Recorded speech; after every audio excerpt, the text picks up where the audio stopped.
Good morning and welcome to the 26th meeting of the Health and Sport Committee in 2020. We have received apologies this morning from Alex Colham.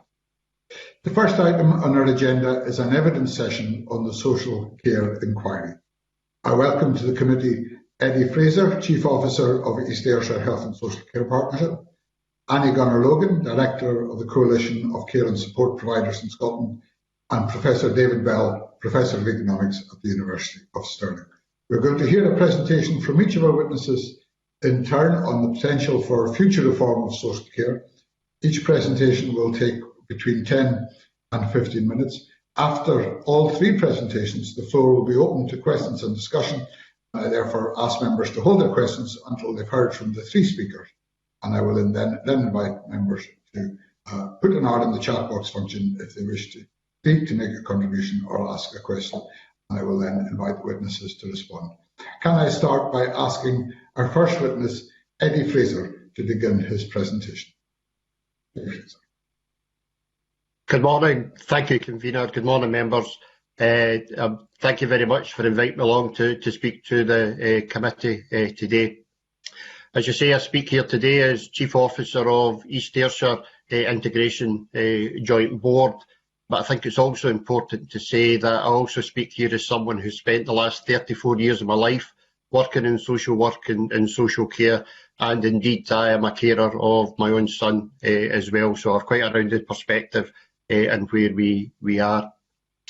I reflect back on where we were all those years ago when working in Glasgow alongside our home helps, as we were then providing support Monday to Friday, 9 to 1, to local people. A very much practical support we provided to local people, and how much that has changed over recent years. Some of it for the better, and maybe some of it not for the better. When we've seen the changes, and particularly, around 2002, when we moved more towards personal care, and you look at some of the statistics about the high percentage of care at home that's now provided for personal care, particularly for older people, then you start to think about, well, so who provides the practical support then? Where does that burden move to?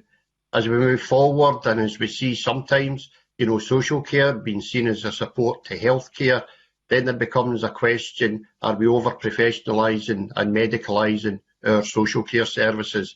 And if that's the case, do we really value what the purpose of social care is about? Social care for me is not only about the personal care of a person, it's about the human rights of a person, it's about how that person is included in local communities. It's not only about paid hours of care, it's about things that we do like, social supports in terms of lunch clubs. It's things that we do in terms of intergenerational work. I think we can easily get lost in the paid hours of care work that we do there. I think back as well at that time, where we've come, in terms of care homes. I was in the West End of Glasgow, and we worked, one of my roles as a resource worker with a responsibility across 8 care homes. And you had local authority care homes that had 8-bedded rooms, that had curtains between the beds, and people sitting in commodes next to each other in terms of the curtains. Think how far we've come along when people now have on the whole, their ensuite single rooms. But I still challenge, is that what we would want for the future? Is that what we would want, with a bedroom with a toilet off it? Or would we want more space? Would we want more, normal living in terms of going forward? And I think that's a huge challenge. Put my hat on as a commissioner, from health and care. How fair am I being to the care home sector if I can't describe what we'll want in 10 years' time? How can they go out and get a mortgage and build a building if the commissioners are not clear what we want? And therefore, I think planning in terms of going forward has been so important in terms of what we are doing. In East Ayrshire, we've taken a number of decisions over the past 20 years that get us to where we are, and on the whole, people see us in quite a positive and progressive place, but that hasn't happened overnight. Is in quite a positive and progressive place, but that hasn't happened overnight. We did take decisions back in 2002 about how we would introduce personal care, and then in 2005, I still remember writing a paper that said we were reshaping care for older people. That paper, took a decision back at that time that as a local authority, we would come out the care home market altogether and we would work in partnership with Scottish Care on a local basis to ensure the quality of care delivered there. It's using programmes like management programmes or My Home Life, and more recently through the Care Inspectorate, Care About Physical Activity. There are older people who live in our care homes, and their independent care homes in East Ayrshire are every much as bit of citizens as people who live in their own homes. We also took that decision at the time that we would focus our care at home and delivery from our council-led services. And again, we've continued to build on that, particularly for older people. In terms of adults with particular needs, we still work in partnership with the specialist providers that are much more skilled at doing that than we can be. So there's real change, and again, going forward, we need to look at how do we take that forward? How do we take both care at home and care within buildings-based services forward? That care, that balance of care has really changed as well. And if it's changed over the last 20 years, we need to look forward how it would change again. Again, when I first, went to East Ayrshire with 2 community hospitals, basically hospitals where, there were geriatric wards where people stayed. We now have very few, if any, people, 3 or 4 people at any one time that are long-term hospital care for frailty.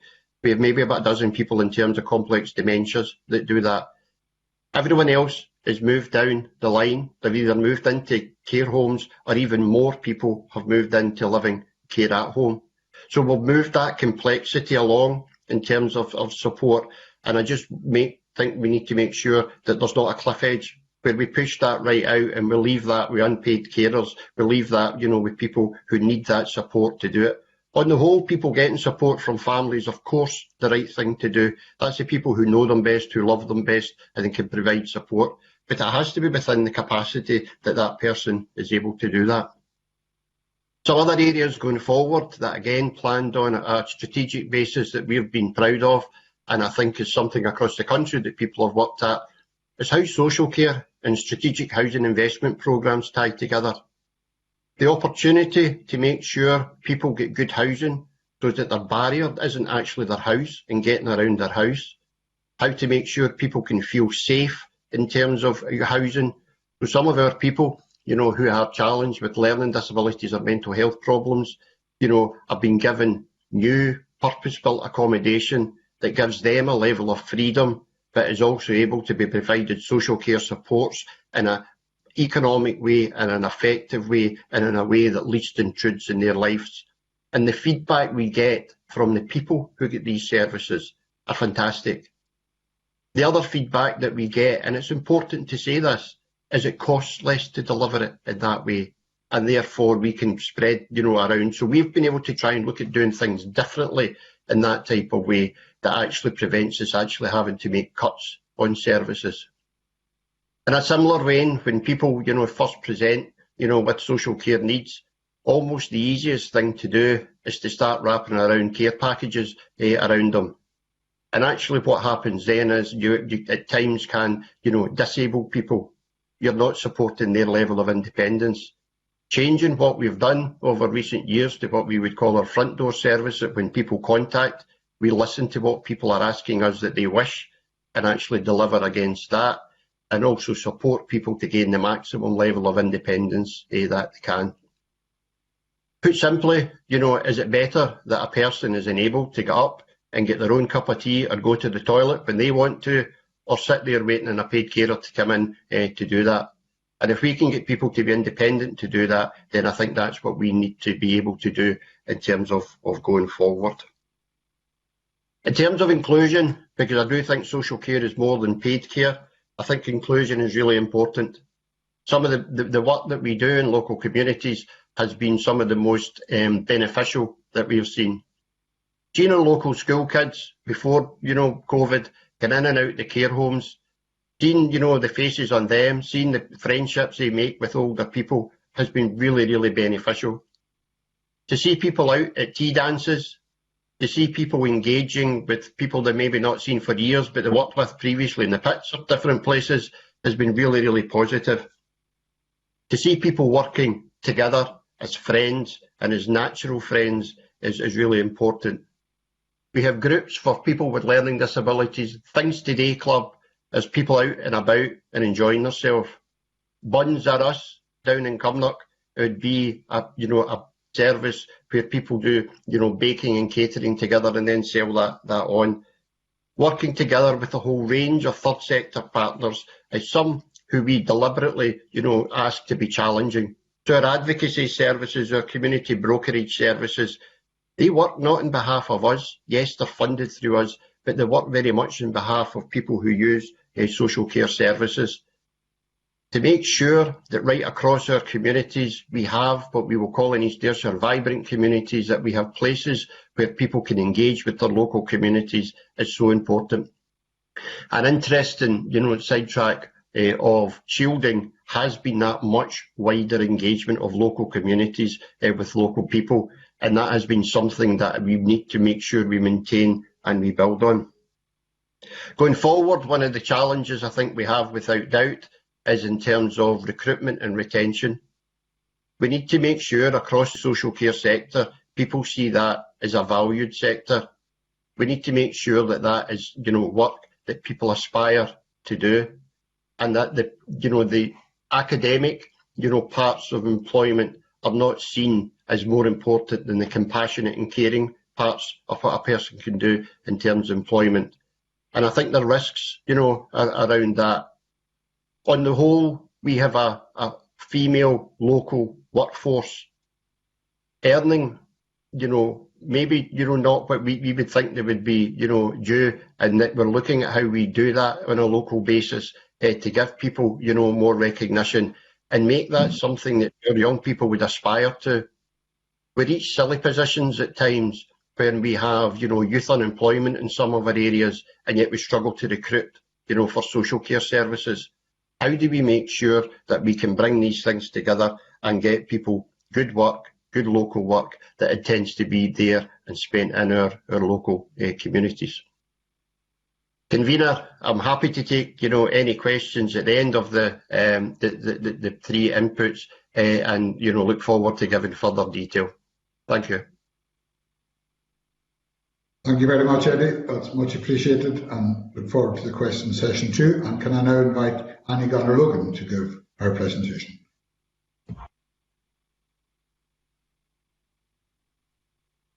Members, thanks for the invitation to join the discussion. I'm very pleased to be here. I think this is a really pivotal time for social care. And I thank the members here for their continuing and enduring interest and attention to this area. I haven't given you a fresh paper today because the paper that we originally submitted back in February to the inquiry is still valid. I went back to it in June thinking, wow, I wonder if any of this will be relevant after COVID. And then I thought, well, it's not just still relevant, it's kind of hyper relevant. So I'll pull out the key parts of that, particular emphasis on the bits about commissioning of procurement, because I think they are of interest to the committee. And then I'll talk about how things could be different. But first of all, I really want to say something about what social care in the third sector is and what it does and why it matters. Our paper goes into this a little bit. In the third sector, social care isn't really a service like other public services. We don't cure you, we don't deliver your babies, we don't put your fires out, we don't bring you to justice, we don't get you an education. We don't generally wear uniforms. And you won't see us in TV dramas on Saturday nights. What we do is we get alongside you when you have very significant challenges in your life and when you struggle to participate in society as full citizens. And we support you wherever possible to make your own decisions and move your life forward as best you can. And where the world makes it very difficult for you to do that, because of your age or your impairment or whatever, then we do what we can to help by ensuring that you're comfortable, you're cared for, you can have at least some kind of independence, peace of mind in your individual circumstances. Now, if you look at what third sector care and support organisations say they're all about, you don't find that there's much there about services. You find this kind of stuff. Okay, so a couple of examples. Our vision is for the people we work with to lead meaningful and independent lives in a world that supports them to achieve their own ambitions. Give you another one. Our mission is to enable everyone to live a valued life, the life they choose. Another example, this is your way to a brighter future. And the shortest one that I could find from amongst our membership is simply, we support good lives. So that's hard to capture, and it's hard to summarise, at least partly because what these organisations do in practice to support people will vary according to individual need and preference, and it's not seen as particularly exciting or sexy or critical, certainly not to TV producers on a Saturday night. However, when people have to live without it, it leads to huge stress and distress. And when it becomes the focus of attention, as it has during the pandemic, then everybody finds out just how important it is. So over time, that basic proposition, which is a supportive relationship for people with challenges in their lives, has been overlaid by a very, very substantial architecture of legislation. And in modern times, the foundations are probably the 1968 Social Work Scotland Act, 1970 Chronically Sick and Disabled Persons Act. I think I'm getting a bit anarchy here already. And both of those, they conferred really important rights on people with care and support needs and duties on public bodies to meet them. Then you had the 1990 NHS and Community Care Act. That's the one that introduced the market for social care, and I'll come on to that. And then, obviously, since 1999, the Scottish Parliament has introduced a significant range of additional legislation that refined and revised and modified all of that. So what we've also done over time is to codify that basic proposition of a supportive relationship into a set of categories: home care, housing support, care at home, day services, respite, so on and so forth, and a set of tasks, generally to serve budgetary and monitoring requirements. Now, I'm long enough in the tooth, probably like Eddie, to have been in front of this committee or the predecessor committee when we took a lot of time to identify what we thought personal care might be and how it differs from any other kind of care, simply because we had put ourselves in the position of considering making some of it free, but not all of it free, and therefore we had to codify what was free and what wasn't. So over time, again, this codification has infiltrated our system to the extent where an awful lot of the supportive relationship, again, which is the basic proposition, is now pre-specified into those categories and those tasks, often precisely timed tasks, right down to 15 minutes in some cases. And they're put into detailed contractual arrangements, again, primarily for budgetary and monitoring purposes. And the risk there is that, rather than what people actually want and need, is now described as social care. And I think this is echoing some of what Eddie said. We can help someone use the toilet, but we can't run an errand for them. We can help them get dressed, but we can't clean out the fridge, even if the errand or the fridge is what's really, really important to someone. And this is what people mean when they say that social care has become service-led rather than person-centred, which is what we all want to do. So I would encourage the committee to see care and support not as a service. It's a vehicle through which people who face all sorts of challenges in their lives and live their lives alongside those of us who are fortunate enough not to face those challenges. And it's absolutely, Eddie's right, it's a rights-based issue.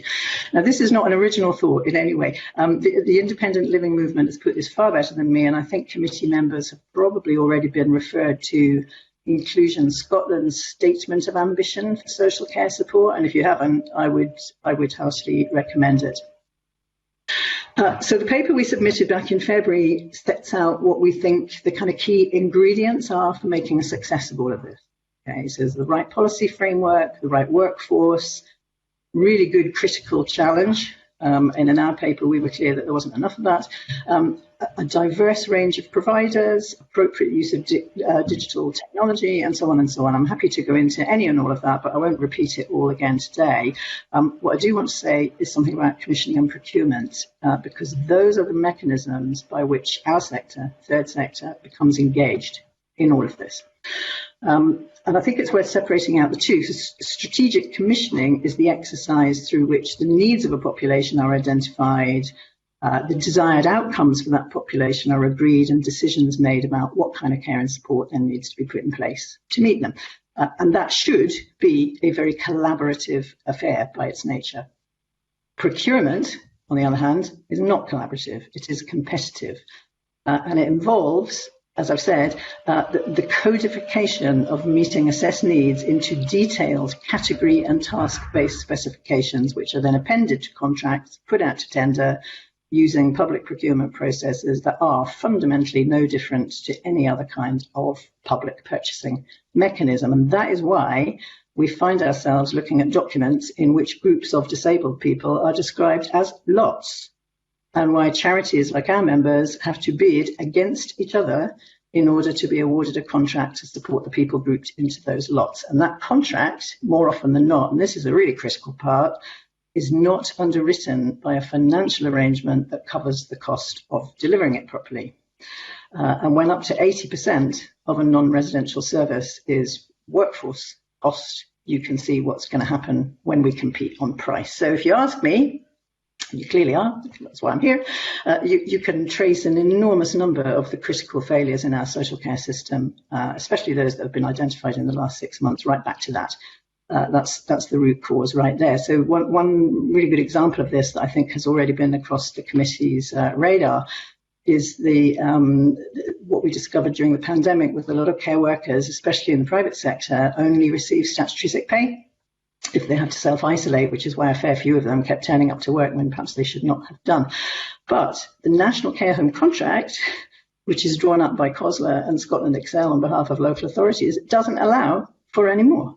And an awful lot of care at home contracts drawn up by individual councils don't allow for any more either. So this isn't really about bad employers, although they do undoubtedly exist, I wouldn't deny that, but it's much more complex than that. And the position taken by both central and local government is that fair work is a matter for social care employers to sort out. So tendering processes have to be sharpened up even further in order to root out the bad employers, is more or less what the guidance says. But an awful lot of contract values are simply not sufficient to support much more than statutory minimums. Plenty of providers get hauled in by commissioning officers and told to shave more off their price. So in any other kind of market, suppliers, which is what a lot of us have become now, would take our business elsewhere. But in publicly funded social care, the public sector is the only purchaser in town. You know, it's the opposite of a monopoly where there's just one provider. It's called a monopsony, and that's where we are. Very few charities support self-funders. That's not the business we're in, so we only have one purchaser. So the proposition, you're a hard-pressed public authority, the proposition of being able to control costs because your suppliers have nowhere else to go, initially very attractive. You let the market do what it does, your providers compete with each other, they bring your price down for you. But eventually you run out of road because a price-driven market in a monopsony under severe financial pressure will start to see the quality providers exiting the market. And that's what we began to see pre-COVID. So how could things be different? Well, we've been working with our members on some alternatives to a competitive market in social care. We're calling them our big ideas. Fundamental to these are the actualization of self-directed support. We never like competitive tendering much, to be honest, but the introduction of self-directed support is kind of what really tips us over the edge in that respect, because we could not possibly see how people could be supported to exercise choice and control on their own behalf when all the choices about the support made available for them had already been made through procurement processes. It's like you can't keep these two thoughts in your head at the same time. And also fundamental to our thinking is sustainability and the appropriate use of resources. So we came up with 4 tests or any alternative to competitive tendering into the market environment that we have.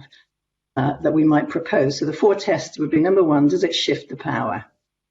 Number 2, does it increase choice and control for individuals?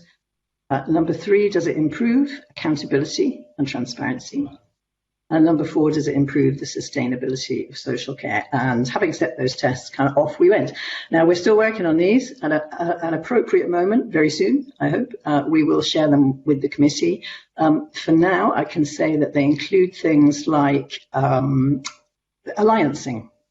So alliancing is a particular type of contracting arrangement where commissioners and providers collaborate with each other as equal partners in pursuit of a common endeavour, sharing risk and agreeing rather than competing about who does what and with what resource. They include suggestions such as agreeing at a suite of rates, different kinds of support everybody signs up to, And then if we have to have a competition locally, then let's have it on quality and not on price. And by a sustainable rate, I mean a rate that will cover and continue to cover the cost of a properly rewarded and supported workforce, following fair work principles. They include a suggestion that we might want to look at going back to grants instead of contracts, again, to stabilise our organisations and our workforce, and critically to link the amount of grant and its conditionality to the meeting of individual need and outcomes as required by self-directed support. So our big ideas are just that, they're ideas. But if I may respectfully say so, the National Care Service is just an idea. They're all half-formed things that haven't yet been tried and needed a lot more fleshing out to see how they would work in practice. But I think we know enough about what doesn't work to be able to give at least half a mind to what might. And that, I would say, is the territory that we now need to enter. So we're up for that. I hope you're up for that. I think I'll just kind of stop there and leave more time for discussion. So thank you, convener. Thank you very much, Annie. That's great, and we will come back to the discussion shortly. But first of all, I would like to invite our final witness, Professor David Bell, to give his presentation. David. Thank you, convener. Thanks very much for the invitation. Annie has ably discussed the issues around the way that the existing service can be maybe redesigned to give greater choice and control for care clients. I'm going to focus more on the size of the sector and how it may change over the next 20 years or so. I also sent a paper in February.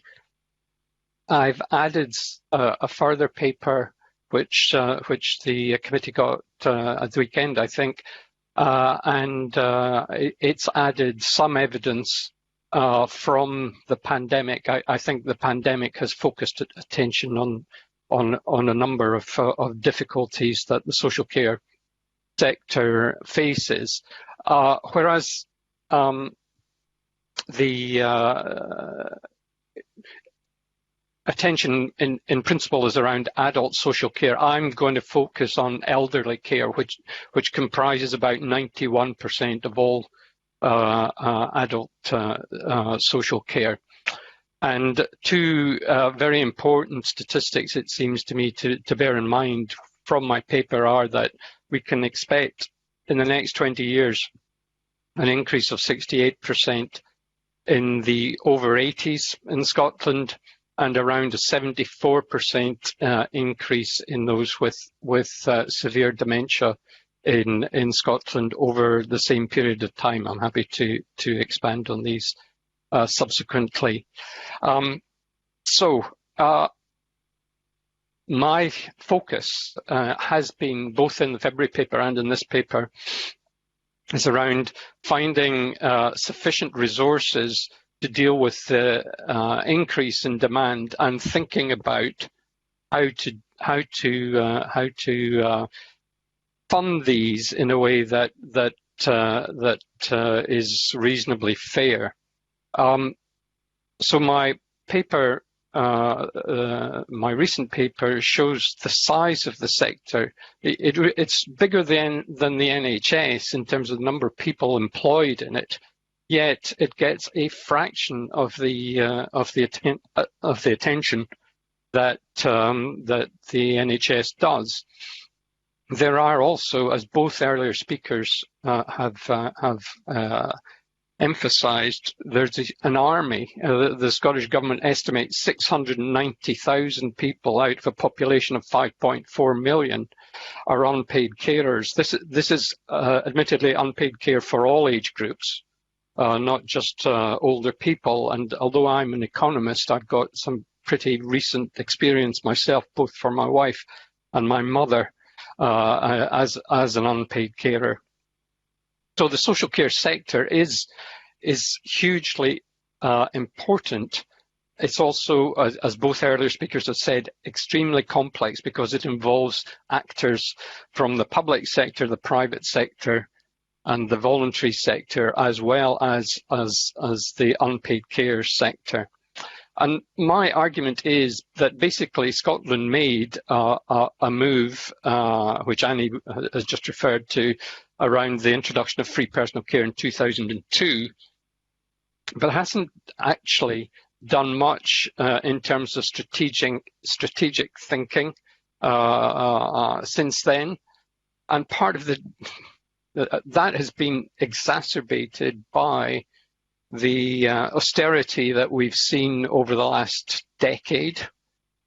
So much of the difficulty around commissioning of social care has been due to the fact that local government spending in Scotland in real terms fell by effectively 14% between 2012-13 and 2018-19, whereas spending on the NHS increased in real terms by 7.1%.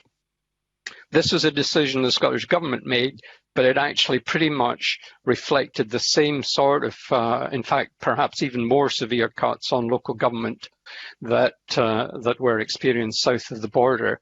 And of course, since local government is the principal funder in this monopsonistic market for social care, this put huge pressure on the ability of local government to fund the sector. And I did some. I didn't include it in my paper, but I did some off the cuff research in the last couple of days around Perth and Kinross, which is my local area. So the minimum wage, hourly wage, is £8.72 at the moment. A care assistant job was advertised in Four Seasons at £9.51. That compared with an all-day store assistant job advertised at £9.40. So the care assistant would make 11 pence per hour more than the store assistant. So, well, it's a job with a lot of pressure, mental as well as physical pressure. 11 pence an hour doesn't seem like the sort of margin that might attract a lot of people to the sector. A registered nurse, on the other hand, is earning around £16 an hour. So there is a big difference there.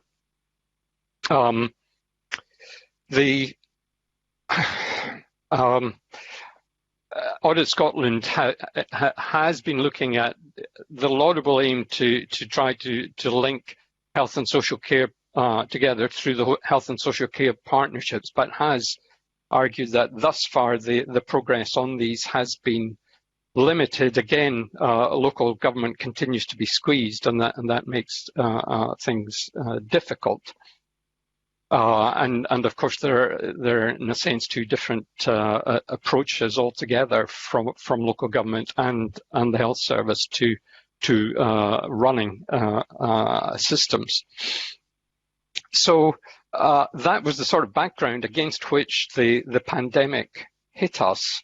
And if you can see table 1 in my paper, which comes from a paper that I jointly wrote with a number of others from all over the UK, which compared care home deaths in different parts of the UK.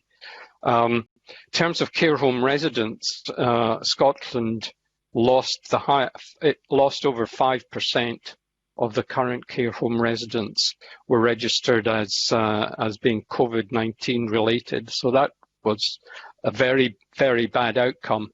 In terms of excess deaths, Scotland comes out marginally better than England, and excess deaths cover both deaths that have been registered as COVID, but really focus on a comparison between current deaths and averages over the last 5 years.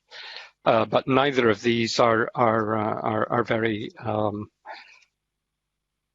well. They reflect the huge difficulty that the sector faced, basically because it didn't have enough resources for PPE, for testing, and so on, and the system buckled under the strain. I think that's fair to say. So we're left with an issue around, it seems to me, discussions around a national care service are somewhat of a distraction. We are facing a very large increase in the likely demands for care, and we have to confront the idea that that's not going to happen without a significant addition of resources. And the question, which has been addressed but not answered in England, is what is a fair way to do that? And fairness has many dimensions. I'll just finish with this. There's a gender dimension. As we know, typically unpaid care is delivered by women, and most of the care workers are female. There's a generational fairness argument, whether people around future generations should be paying for this generation's care.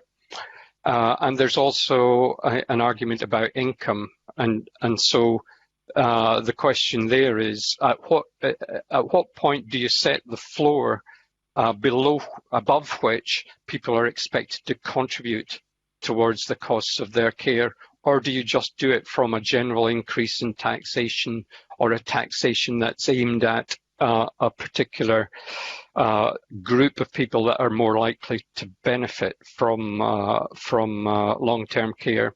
Or indeed, do you use some kind of insurance system, although the record of insurance systems around the world is not a happy one? So I'm taking a slight. I'm not contradicting anything that the two previous speakers have said. It just seems to me that Scotland does need to address this strategic question, because there will be increases in demand, whether that's met in care homes or whether it's met from care at home. There will be an increase overall demand from older people for care services going forward. Thank you. David, thank you very much, and thanks to all three of our witnesses. Can I remind colleagues, please, to put are in the chat box if they have questions to ask. A number of colleagues have done so already, one or two have not yet, and so if you want to do that now, colleagues, then that would be helpful. Can I start with a question following Eddie's presentation, which was the issue over the workforce, and workforce I think came up in all three presentations. Eddie Fraser said that professionalising the workforce is not the way forward, or takes away from the correct focus. I wonder what he would say in terms of ensuring better recognition and recruitment for workers if it's not about creating a career path and increasing qualifications. Eddie Fraser. So sorry if I wasn't clear about that. I do think it's a very professional workforce. I just, worry that we medicalise the workforce, which is a different thing. We have, like staff across the social care sector who go in every day, deal with some of the most challenging situations, who are skilled in terms of communication, who are skilled in terms of compassion, who are skilled in terms of supporting people when they are distressed. Over a number of years, they have worked really hard to terms of this is a professional workforce. It was, for me, it's how when you look in a job evaluation scheme and you actually then try to turn the type of values and skills into a monetary value and scores, where this all seems to fall down. People do then start to look at, in these type of schemes, about the qualifications and the look at, different issues around that. It's how we within these schemes value compassion, we value communication with members of the public, we value how people, they turn it into words like challenging situations, etc. It's not. It's about what Annie said. It's how do you get alongside someone? How do you really get to know someone? If you look at a family carer or someone who's provided care for a long time, they can often, like de-escalate situations or make people feel, at ease. And that's a very professional skill.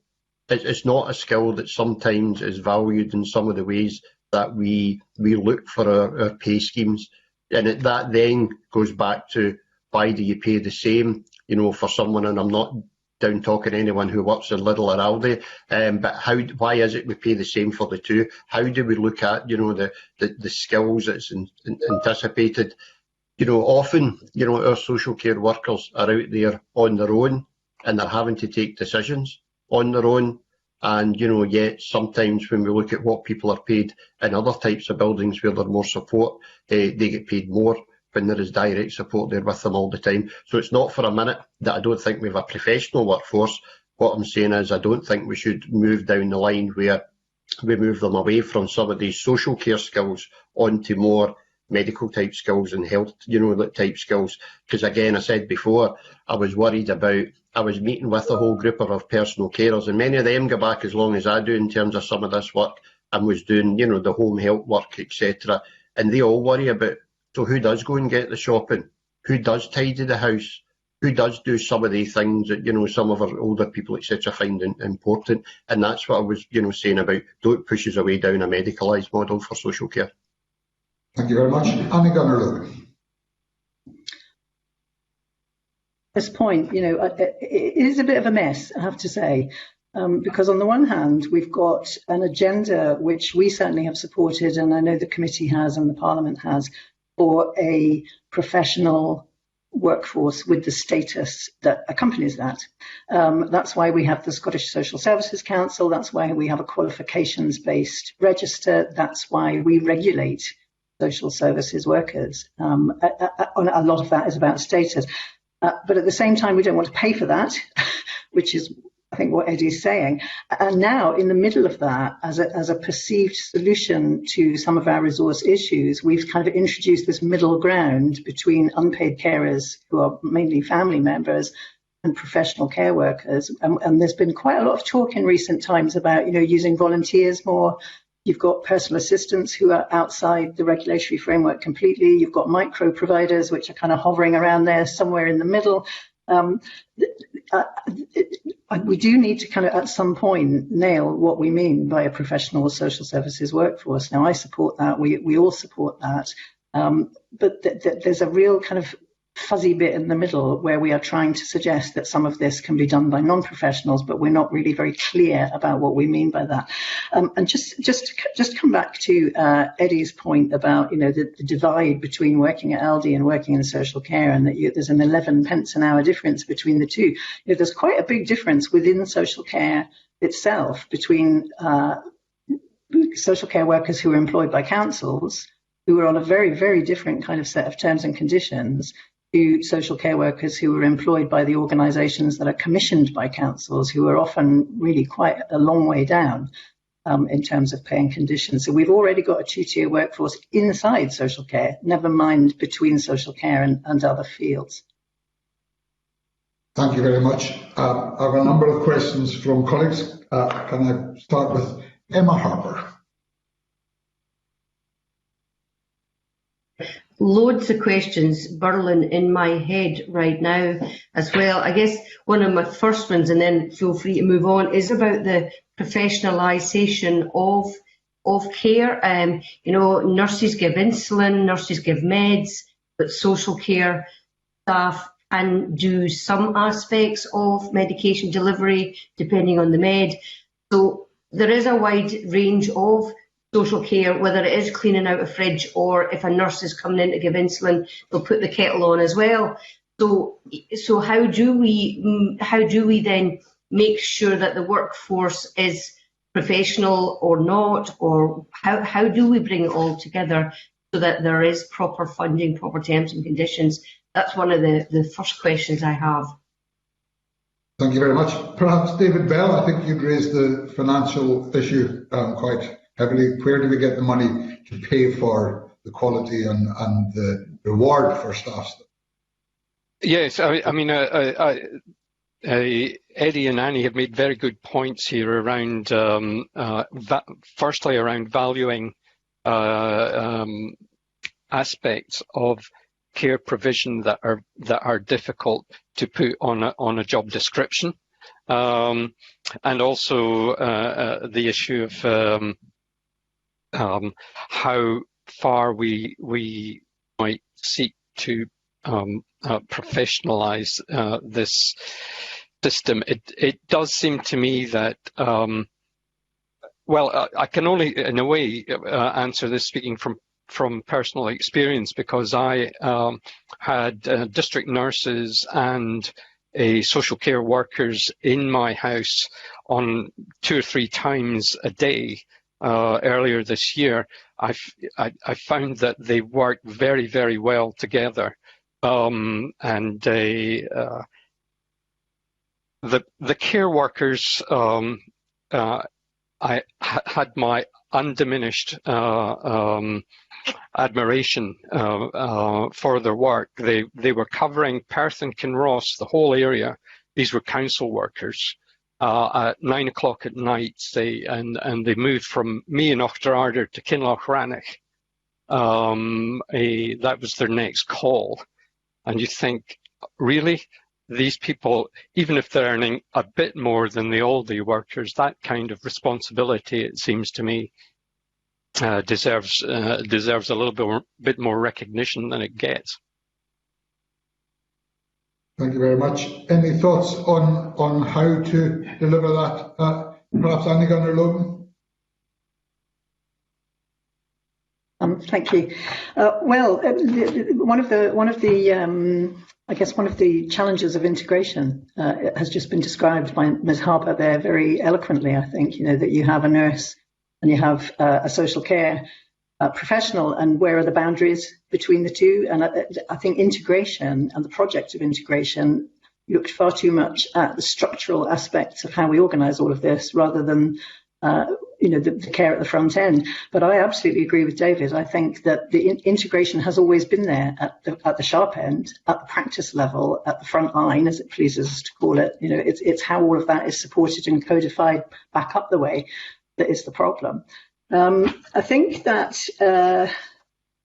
I've lost my thread a wee bit there. What I was going to say was about the inclusion of unpaid carers in all of this. And I think there's a really, really good example at the moment when you look at what's happening with care homes. So you have the staff who are coming in and out, you have the tradespeople who are coming in and out, the managers coming in and out. The only people who are excluded from care homes at the moment are family carers. And yet, what we are trying to do in other circumstances through the pandemic is rely almost completely on family carers. I mean, the committee will have heard, no doubt, from Inclusion Scotland and others, that there are a number of people who had their home care support pulled completely or reduced very significantly, precisely because there was an unpaid carer or somebody who could assume that role in the house at the same time. So it seems to me that in these two different areas of care, we have taken a fundamentally opposing view of the value of family carers. In home care, we've been relying on them almost completely to take over when the state has withdrawn. And in care homes, we've told them to keep out. Now, I know that's all about infection control and all the rest of it, but it does tell you something about this paradoxical view we have of who exactly is there to provide care. Donald Cameron had a question on it. Donald Cameron. Thank you, convener. I had a question about integration, which was touched on by David Bell, both in this morning and his submission. I mean, the narrative that we're used to hearing is, and I think that we've all accepted, is that since 2014, we are to think about health and social care as one. We have integration on the ground, health and social care partnerships. The title of the Cabinet Secretary is that she is Cabinet Secretary for Health and Social Care.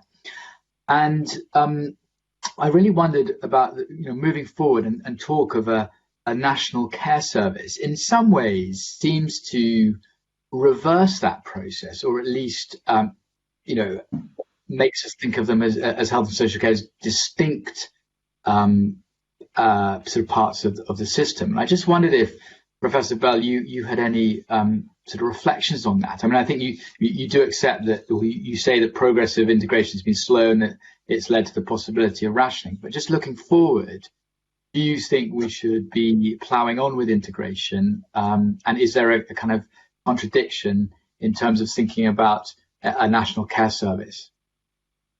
David Bell. So I think there is an important point here, which has to do with what is the most effective way to use resources. And if more resources are provided to social care, will that mean that that will take some of the weight off the health service? It's difficult to draw conclusions about that as yet, and in my paper I've pointed out that the provision of data on social care has been quite a problem. I do think the pandemic will be a catalyst to the Scottish Government making a considerable improvement on the data as far as that's available on social care. But ultimately, you've got two organisations that jointly could perhaps make sure that we provide the best possible care and health outcomes for the Scottish population, but they come from quite different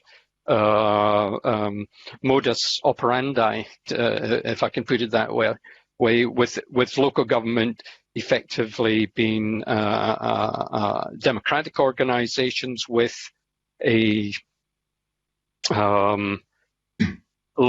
budget that has been very limited in recent years, and the NHS having a more generous budget, but being organised in quite a different, much more professionalisation within that sector. And of course, if you, on a democratic point, if you took social care away from local government, then local government, having already lost police and fire service, would become a relatively limited level of government, or even more limited than it already is within Scotland. So, I mean, there are arguments that could be made around maybe learning from different from one authority to another, which probably happens to some extent, but it doesn't seem to me that the National Care Service as an idea is one which at the moment is the big issue. It seems to me that we should be we should start really addressing the issue of resources for the two sectors. Thank you very much. Annie Gunnar-Logan.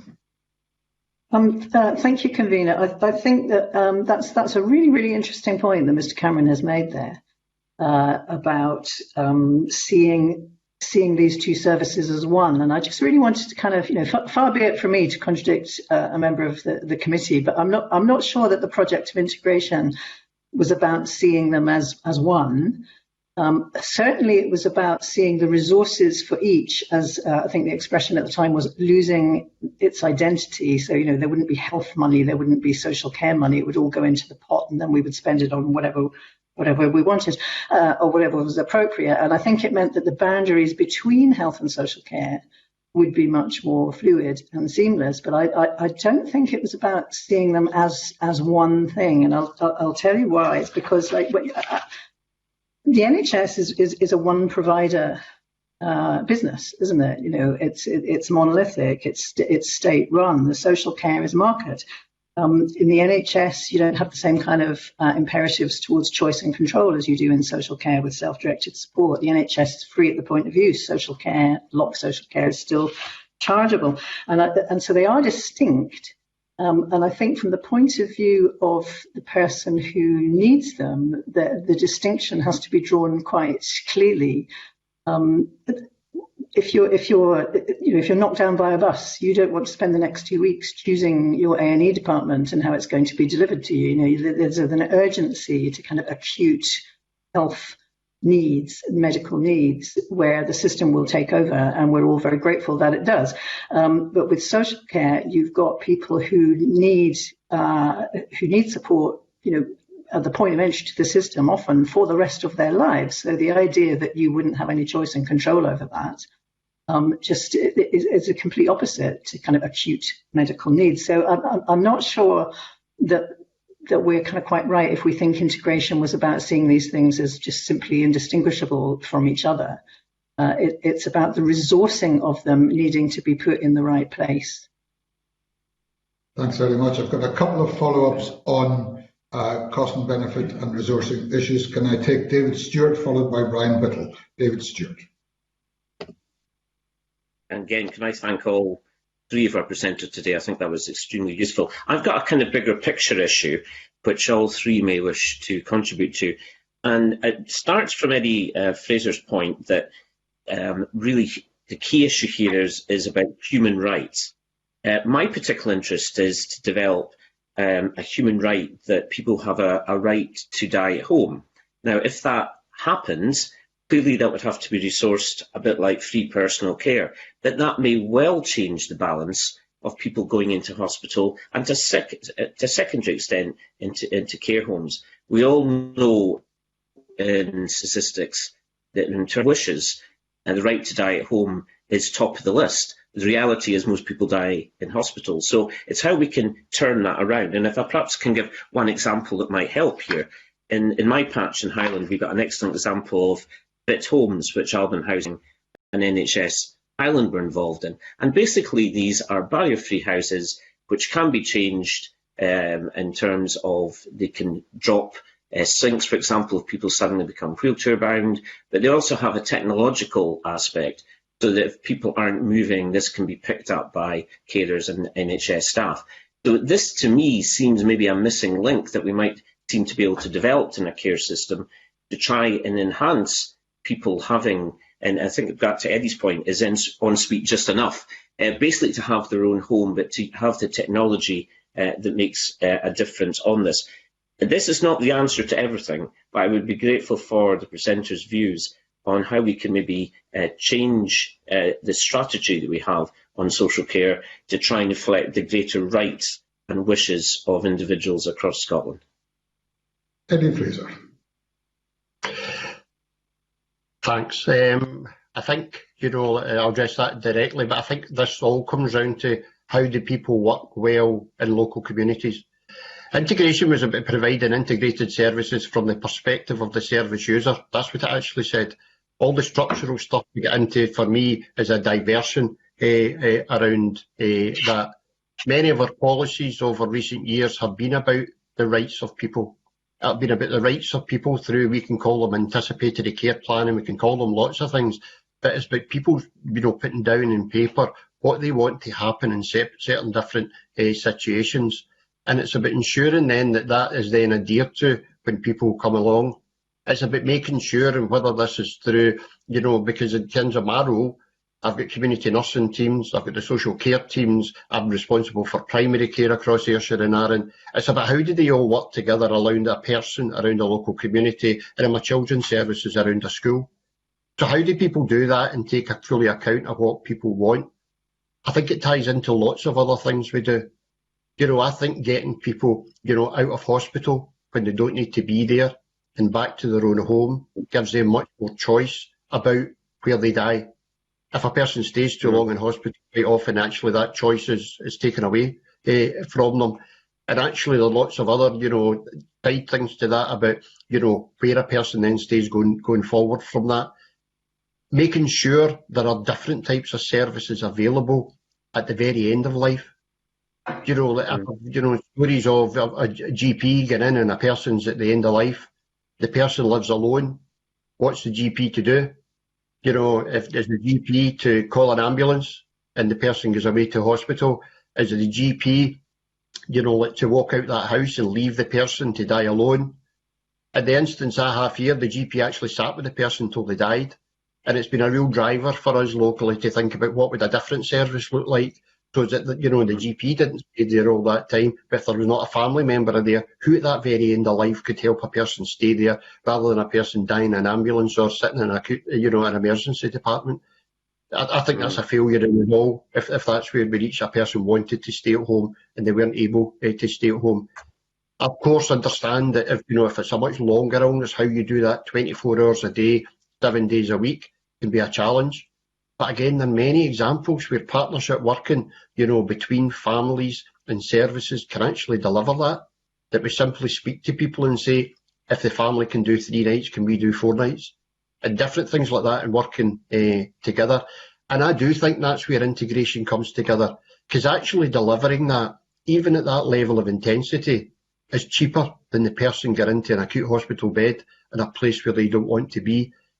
All this money stuff behind the system, I know we need to work that through, but I have a real belief in actually doing the right thing around people gets you delivering the wider strategic aims around that. And I believe we can show that. If you look at, our budget in the past couple of years, we've come in underspent.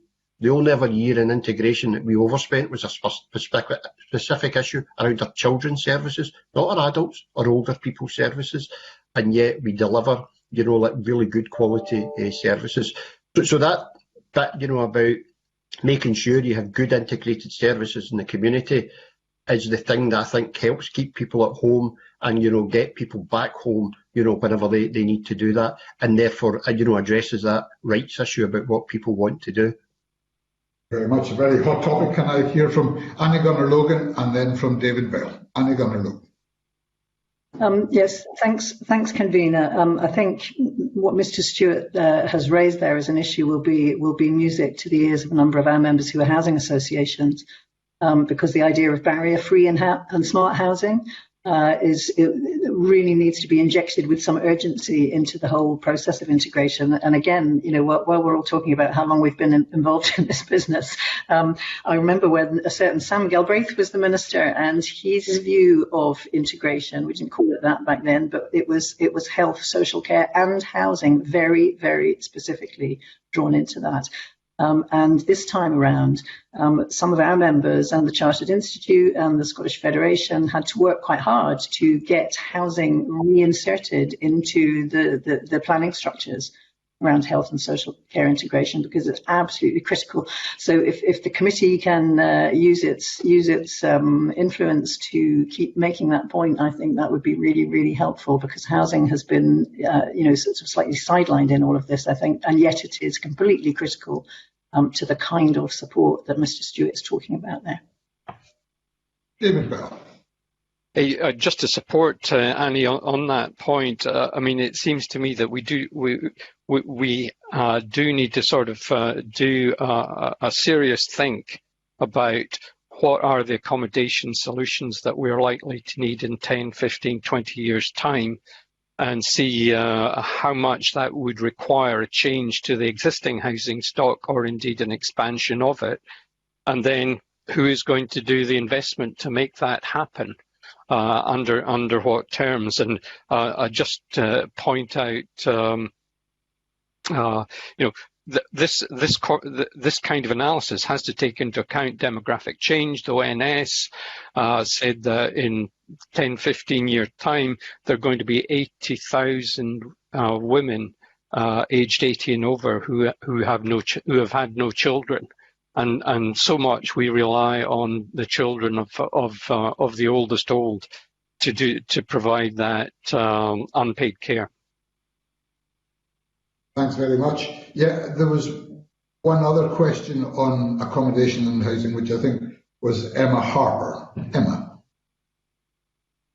Thanks, convener. Yeah, from other countries where students who are studying medicine or nursing or physiotherapy or something are put into the housing complexes of older persons. Is that something that we need to be looking at in this country to incentivise young people to participate in older persons' care in exchange for housing as they go through their university studies, for instance. Eddie Fraser? I think the principle of the intergenerational supports is absolutely right. You know, like in areas like myself in Cumnock or Auchinleck, we don't, you know, have all that many student villages, you know, there, but we'd have lots of young people. And actually, you know, like seeing people working together and that mutual benefit that you get there is absolutely right. Whether you take that onto that step, you know, about then, you know, financially incentivising that in some type of way, is, I think, something that's interesting to be, you know, explored. Is that ways that we look at, you know, like valuing what I was saying before, how do you help folk financially, you know, our younger folk, but at the same time, you know, make sure older people remain included in communities. The issue in local areas, I think, is very much that people want to stay within that very local area. And if the person is going to leave their own family home, you know, like we have good social care services where increasingly, you know, we've got good, you know, technology-enabled care. So there has to be an added value for a person to leave their house. And for us, you know, just now that tends to be when a person requires high levels of support, goes to what we would call very sheltered housing or high needs housing. And therefore there's also a social aspect that comes to that because the person is not able to get out to a social aspect. I think the principle can be delivered in different ways depending on, you know, the setting. So if you're in a very urban setting, I think you could, you know, deliver that and think of that model. I think in the more rural setting, we need to think about inclusion in local communities. Thank you very much. A quick point in this from Annie Gunnar-Logan, and then I'll go back to Brian Whittle. Annie Gunnar-Logan.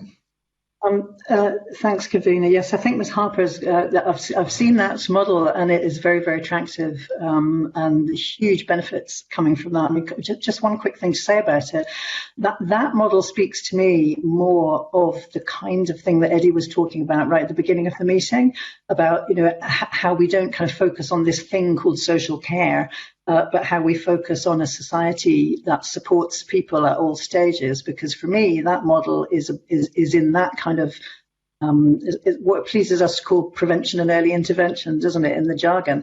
But if we're talking about the point at which older people become assessed as requiring care services, then that is going to be too much for a student to take on, and we shouldn't expect a student to take that on because, you know, at that point, people have very, very challenging and complex needs which need to be met through a professionalised workforce, not necessarily by a student living in their house. So that, and again, that kind of speaks to what I was saying at the beginning about the way we have codified social care to be this thing that we will now pay for, rather than building the kind of community that will support people. So I would say that model kind of belongs in the former one, and I wish it did. Thank you very much. And then I think Brian Whittle had a question on costs and benefits. Brian Whittle. Thank you, Kavina, and good morning to Eddie, Annie and David. It's always good to see you. You always make us think far too much. I declare a slight bias here, Kavina, in that Eddie works in the area that I represent as well, and I'm very aware of the work that he does. It kind of posed the point to me that all of this starts with an attitude, an approach, and that much overused phrase person-centred. But I think, for my money, the approach that Eddie and his team are doing seems to be the right direction of travel. They've got a very low levels of delayed discharge. He was talking about, you know, input, people having input into their own care package and inclusion in community activity, third sector, very aware what vibrant communities are doing within East Ayrshire. Can I ask, I'll start with Eddie around the cost of that kind of approach, Eddie, versus the long-term cost benefit, which kind of feeds into the thing that Annie was saying around pressure on providers and having to have a sustainable level of quality service, which in turn would feed into David Bell's point around resource. And I wonder whether David looked at the whole system approach around the NHS social care and the impact of ill health of Scotland, and how, if we tackle the ill health element, especially around the preventable stuff, how we could shift some of that resource across towards looking at that sort of start to end of life approach that I think we all want to do. I know there's a lot of questions within that, convener, but hopefully that's condensed what I would like to ask quite well. Thank you very much. And I will hear first from Eddie Fraser and then from David Bell. Eddie Fraser. Thanks, convener. I mean, again, I would go back to say, that none of this happens, on its own. It has to be planned. It has to be, planned over time. So if I can look at the shift, and where we support, particularly our older people, but also people with mental health problems and learning disabilities, we've consistently moved that further down towards community. So if you look for us at the number of, acute bed nights for delayed discharge, we've reduced that by about a third over the past 18 months or so, and that's pre-COVID. So, you see that, and although there's no money followed that at this stage, it is moving in the right direction and it's the right thing to do. We did have a community hospital on our patch that was still Nightingale wards, but it wasn't the standard of care that we would aspire to for our older people. And a neighbouring partnership, the single rooms down in Cumnock, I've got a hospital with single rooms, so if people need the service, it's still there. But on the whole, we were able to take resource out of that, Nightingale warded hospital and shift that over towards the community. We look at, how supports are provided in care homes and when a person needs a care home. And in particular, getting people home from hospital early means that less go to care homes. So our numbers in people of care homes have come down, and our numbers of hours of social care have gone up. So if you actually look at the flow, you can push that down the way in terms of that. And, in the most recent statistics, you'll see, where we are with that. We've moved, that down the way. I am then able to do things like fund into the third sector. I'm then able to take some resource and make sure I'm funding advocacy. I'm able to make sure that I'm funding CVO, but they do the all correct type work and different things. You're able to take the money and push it down the way. Our whole link workers scheme, we call them community connectors in the GP practices, are all through the third sector. We've been able to take resources and push all that resource down there. And I suppose the most important part of all that is the person's voice gets heard much clearer. The person gets choices about what they want to do. And the vast majority of the time, actually, the cost of providing what people want is less than the cost of an institutional response that pushes their care back up, towards, hospitals, care homes, etc. It's not to take away for the need of any of the parts of the system. There's an absolute need for all the parts of the system, but actually making sure people get very person-focused support, that we use our allied health professions, etc., to keep people as independent as possible, does the two things. It is the win-win. It gives the person a better life, and it actually costs less in the public purse as well. David Bell, and then we'll come to Sandra White. David Bell. So I very much agree with Eddie there. Getting better outcomes for older people does seem to me to be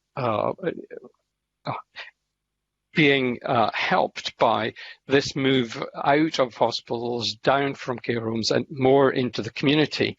It's quite difficult to quantify that because we haven't really collected enough information on the outcomes from social care.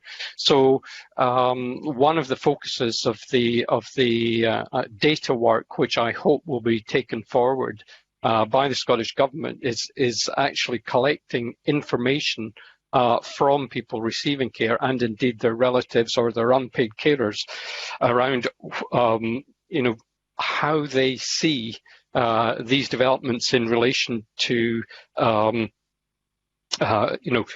was perhaps an older model of provision. It is quite difficult, though, to establish beyond doubt that this system has been working. The health budget is approaching almost half of all of public sector spending in Scotland. So we may be doing much better in terms of this kind of linkage between healthcare and social care But obviously there are other parts of the health budget that do seem to be growing, continuing to grow. I think perhaps the pandemic will show some interesting light on changes in people's habits and how that may affect their health outlook going forward. And finally, I would say my impression is, speaking to colleagues from England quite a lot, that other things being equal, it does seem to me that the outcomes in Scotland are somewhat better, particularly around social care, than is the case in England at the moment. Thank you very much. Sandra White. And apologies for constantly putting into the chat box. I forgot to wind down. Good morning, everyone, and thank you so much for your evidence. It's been very, very, very enlightening, I think, as well as helpful also. Just a couple of points I wanted to make, and perhaps people could, come in and give me their answers to them. What I've saw, what I've heard from the evidence, and also obviously from, I do convene the cross-party group and older people, so we get a lot of evidence in regards to care homes and how older people are cared for as well. But what I have taken out of today's evidence session is, and you can correct me if I'm wrong, it seems to be that there's a lot of emphasis on health, but not enough emphasis on the well-being of older people, particularly in the communities. There seems to be also a diverse range of providers, and they tend to be vying for contracts, as has already been mentioned. And my third point is, I wonder if you'd agree with me that because it is linked to the health, although we are moving on with health social care partnerships and IGBs, and I think that's a great thing once we get the people working together, whilst it's still connected to health and possibly the budget, the amount of legislation coming through leads to an awful lot of bureaucracy, and that slows it down. And I wonder if that's something we should be looking at in the future when we're looking at the social care for older people. So I'll throw that out there. Yeah, see Eddie Fraser, see if you pick that one. I think what Sandra White said there is exactly what I was trying to reflect at the very start, that sometimes we can be overly focused on health and see people as conditions and think we can cure them, instead of actually asking people, what do they want in their life, what would be most important to them in their life. And that's the danger when I was talking about moving from home help to personal carer and almost pushing the personal carers over onto almost a nursing assistant type role. That's if you actually ask people what they want. Maybe they want their, their house tidy, and maybe they want, a bit of shopping in, rather than waiting in the van coming. And I suppose that's what the self-directed support legislation should be able to provide to an extent.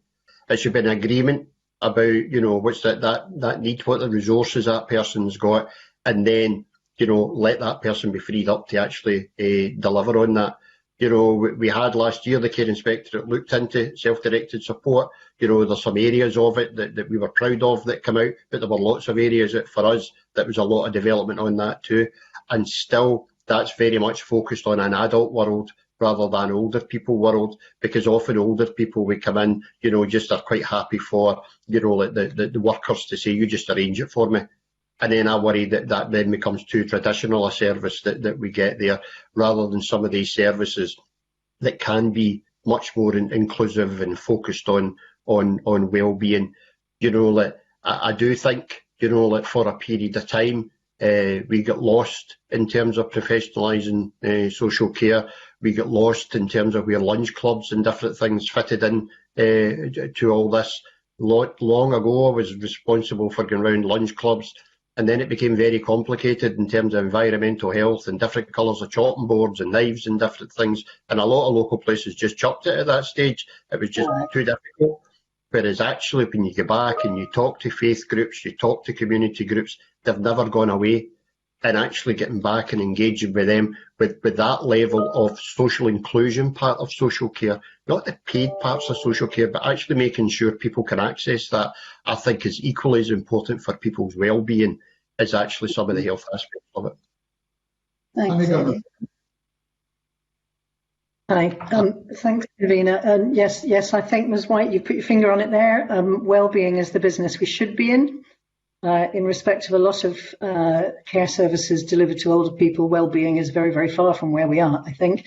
I'm not sure if East Ayrshire commissions or provides care in 15-minute slots, but you know, a lot of councils do, and I think that that is an absolute symptom and sign that we are not that interested in wellbeing at all. Interestingly, that is not an area where the third sector is in any way active. There are very handful of our members in CCPS who get into that kind of activity simply because that is not the model of care that they wish to provide, and they don't see how they can get alongside people and fulfill the missions of their organisations by visiting 10 people one after the other and spending 15 minutes with each. So, you know, that's nothing to do with wellbeing, in my view. I think absolutely Eddie is right that it's not just about paid care, it's about all of the community activities that go on around about it. And unfortunately, we find that in times like these where cash is strapped, those are the things that are sacrificed first. Which is, and it's always been that way. So one of the big things about integration, I think, was how we would focus on early intervention and prevention. And I think we've kind of signally failed to do that. And I would like to see that pushed much further back up the agenda. I mean, just one example of how our procurement system mangles the concept of well-being for older people. I mean, what we used to have was Meals on Wheels, if you remember that, years ago, when somebody couldn't kind of prepare their own food, then somebody would come and bring it. They would visit, they would have a chat, they would go away. The procurement and efficiency response to that has been to deliver frozen meals once a week, stick them in somebody's freezer, and then leave them to it. That is not well-being. That cannot possibly well-being, but it's a nice, efficient procurement solution, you know, because that's where our heads have gone now, and they shouldn't be there.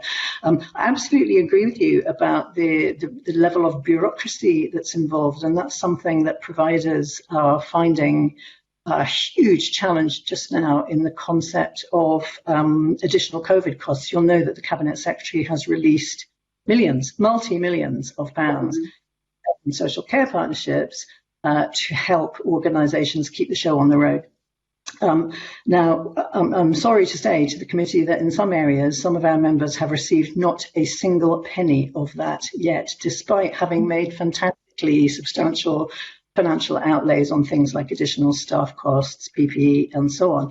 And even where the money is flowing, they're being asked to fill in 20-page Excel spreadsheets, you know, in order to evidence their spend. They're asked in some areas to produce individual pay slips for individual workers in order to evidence the spend before they're able to access any of that. Now, all of that speaks to me, Ms. White, about the absolute absence of trust in this system. And so we've overlaid it with all of these bureaucratic processes that it pleases us to call following the public pound, you know, as if third sector organisations who have been partners with the public sector for decades, you know, as if suddenly we're going to sort of nab the money and run off to Rio with it. You know, this is a huge issue, and that's what I think is behind all of the contracting and procurement processes. We simply do not trust each other to do the right thing. So if we're going to have a competition, let's have a competition to find out who's trustworthy, and then let's all just kind of collaborate with each other properly without any of your 20-page spreadsheets, and get on with it and make the best use of resources in a collaborative way where we all work with each other as equal partners and not stand on each other's shoulders, making sure that nobody runs off with the spoons. That's what I would like to see. Briefly, please, Annie, could you tell us, Annie Gunnar-Logan, whether framework agreements, Scotland Excel, the care inspector, have they made any difference in improving commissioning procurement services? Well, the most recent one, the national framework for care at home and housing support, has really not kind of got off the ground yet. Scotland Excel made a very sensible decision when the pandemic hit, just to kind of put the brakes on it a little bit, I think, which, you know, because everybody had much more important things to do than than start tendering.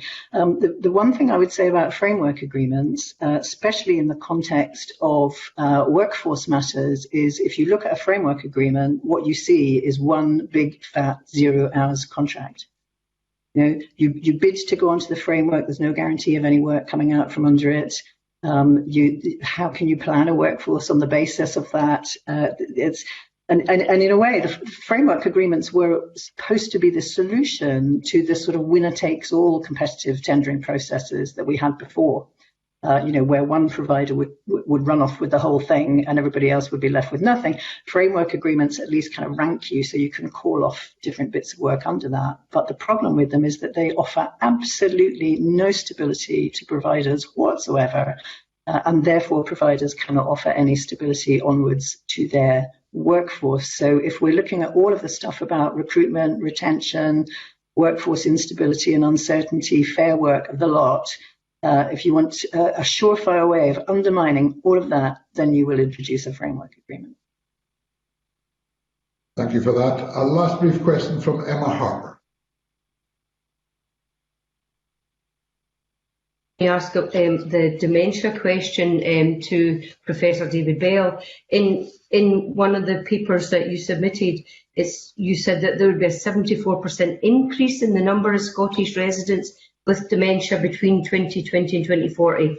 That seems to be a huge number, and my understanding of dementia is it's very wide. There's like 15 different types, and then there's a diagnosis that's occurring that seems to be more efficient now than it used to be, and there's levels of dementia from stage 1, which has no impairment, to stage 7, which might have severe impairment.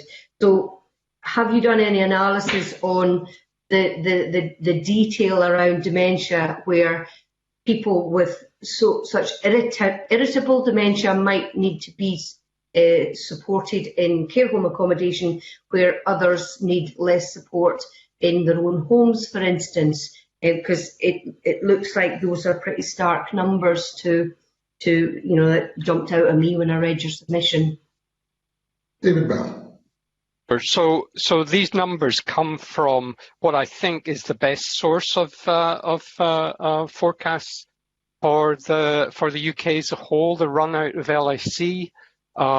It's a group of people who I've known for quite a while, but I was not involved in doing the modelling work, and I've forgotten who funded them. It was I think it was the SRC did most of the funding under a project called MODEM, which is called Modelling Dementia, or is short for Modelling Dementia.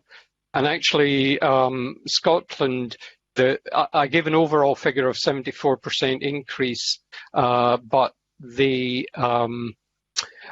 a subdivision of that is that a 49% increase was expected in people with mild dementia. There was a mild, moderate, severe classification, and that I think could be dealt with in people's home.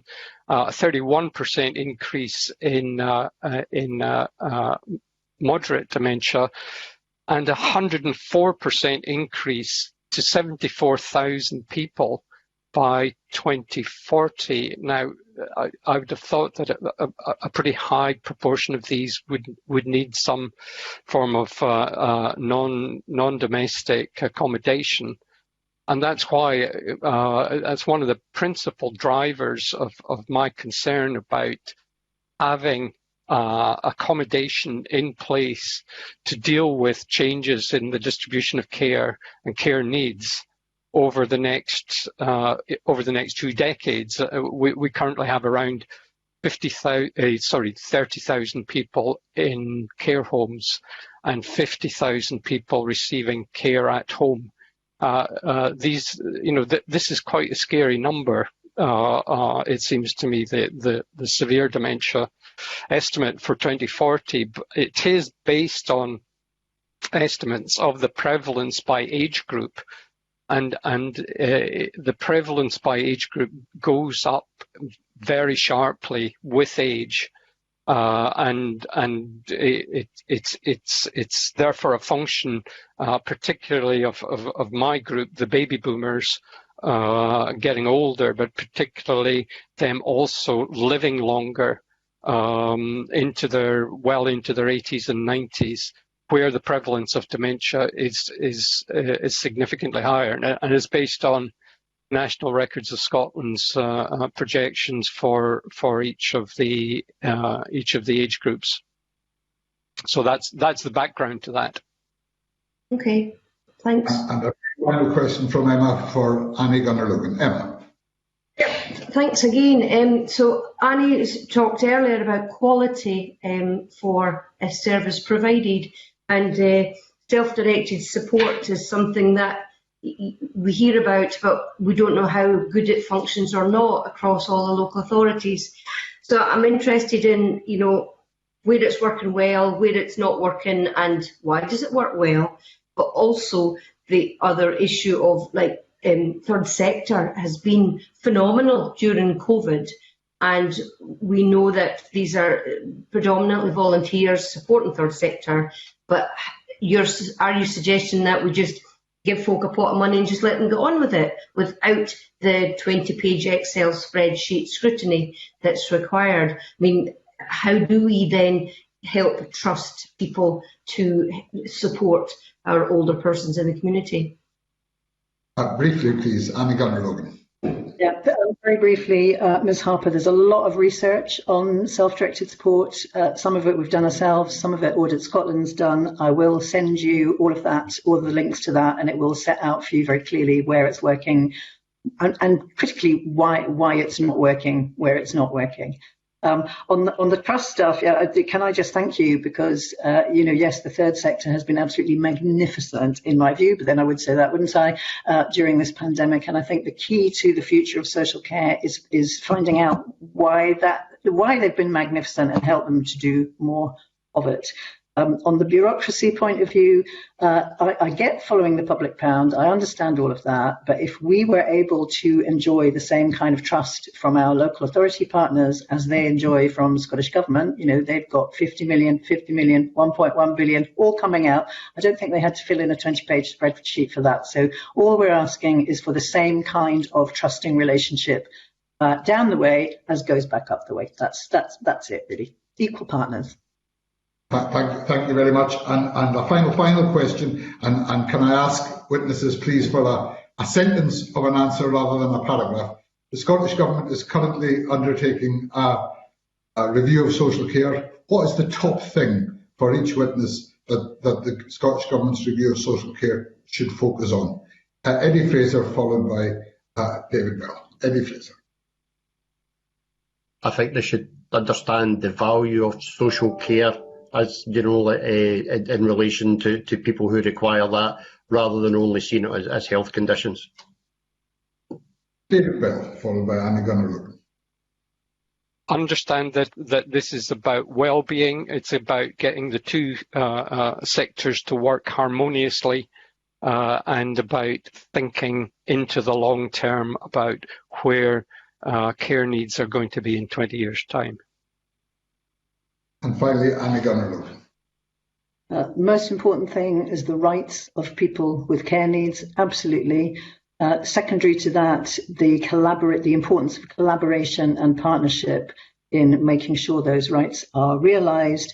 And most fundamentally for me is that I really don't want the review to start from the position that all social care is broken, because it isn't. There is fantastic social care out there. So we need to figure out how to do more of it, rather than chuck out everything good that's already happening. Thank you very much, and can I thank all of our witnesses for their contributions this morning. Very stimulating, very wide-ranging. I think a number of you mentioned items which you were able to send to individual members. If you could send those also to the committee, they will certainly fit in with the work we're doing both on social care and also on budget issues, which we are currently doing work. Thank you all very much, and look forward to our next roundtable after the October East. We'll now move on to the second item on the agenda, which is subordinate legislation consideration of two main affirmative instruments. The This is once again in the territory of coronavirus and international travel. They are laid under the Public Health and Central Scotland Act 2008. They have already come into force. The ministers have 28 days to bring them to Parliament in order for them to remain in force, where they've been introduced on an urgent basis, which is the case here. And it is then for us, the Health and Sport Committee, to consider those instruments and to report Parliament accordingly. So we have in front of us today the Health Protection Coronavirus International Travel Scotland Amendment Regulations 2020, number 15 and number 16. And we have with us today once again Hamza Youssef, Cabinet Secretary for Justice, who is accompanied by Jamie McDougall, Deputy Director of the Test and Protect Portfolio, Anita Poppleston, Head of Police Complaints and Scrutiny, and Robert Mitchell, Senior Policy Officer for Population and Migration Division in the Scottish Government. The committee are of the view that we would like to consider these instruments together. If that works for the Cabinet Secretary, when we get to that point, I will invite him to move them jointly. But in the meantime, welcome, and we will take questions in a moment from members. Cabinet Secretary, I wonder if you could perhaps start by recalling the update you gave us on the sharing of data at our last meeting, and wonder if you provide us with any further update on the position regarding that in relation to travellers entering Scotland. Hamza Youssef. Good morning, Convener. I hope you and all the other committee members are keeping safe and are keeping well this morning. Can I, give you an update? You've asked me about that the last time I appeared in front of committee, and I give you my apologies that we were unable to meet the previous deadline I'd set. I can inform committee that in tomorrow's published statistics, as they come out weekly from Public Health Scotland, that data, will be included. That is the data referring to the number of positive cases that have been linked to international travel. So that should be, all fingers and toes crossed, should be in tomorrow's data set.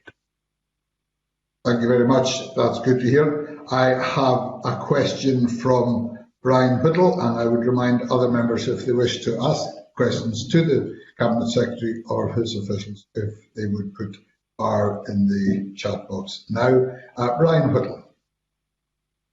Thank you, Convener. Good morning, Cabinet Secretary. Just a quick question. I think you'll be aware there was a little bit of concern expressed over the checking that there was those travelling from international destinations that should be quarantined, where in fact uptaking that quarantine in the way that they should, and that the checks on them were not up to the levels that you had expressed. Can I ask, where are we in that respect? Are we making sure that there's 20% at least being checked of people coming into this country are quarantined, and perhaps can you maybe give us an update on what international travel has impacted on the levels of COVID that we currently see on the rise at the moment? Cabinet Secretary. Can I thank Brian Whittle for his question? Can I answer it in a few parts? And if you think I've left anything out, then obviously please do come back to me. In relation to the latest statistics that were published, he knows, by Public Health Scotland weekly, so that he'll have that the latest week to the 27th of September.